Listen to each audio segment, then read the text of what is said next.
கடலோர பகுதிகளில் சூறாவளி காற்று மணிக்கு 35 முதல் 45 கிலோமீட்டர் வேகத்தில் வீசக்கூடும் என்பதால் மீனவர்கள் மற்றும் பொதுமக்கள் எச்சரிக்கையாக இருக்க வேண்டும் என அறிவுறுத்தப்பட்டுள்ளது.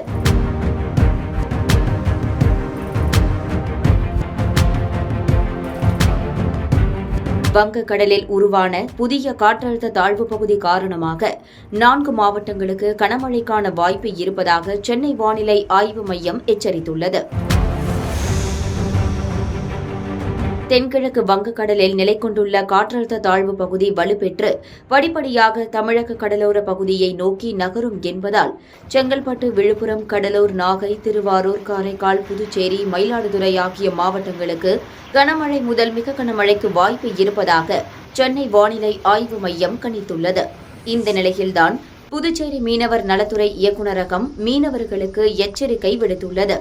இதுகுறித்து வெளியிட்டுள்ள அறிக்கையில், புதுச்சேரி மீனவர்களுக்கான வானிலை அறிவிப்பு தற்போது கிடைத்துள்ள சென்னை வானிலை ஆய்வு மையத்தின் அறிக்கையின்படி தெற்கு அந்தமான் கடல் மற்றும் அதனை ஒட்டிய தென்கிழக்கு வங்கக்கடல் பகுதிகளில் வளிமண்டல கீழடுக்கு சுழற்சி நிலவுகிறது.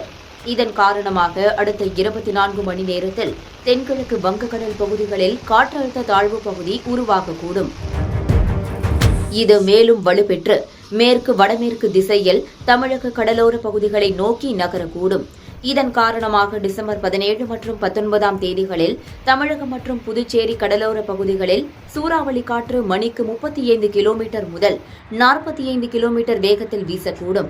இதன் காரணமாக புதுச்சேரி பகுதி மீனவர்கள் ஆழ்கடல் பகுதிகளில் மீன்பிடிக்க செல்ல வேண்டாம் என அறிவுறுத்தியுள்ளது.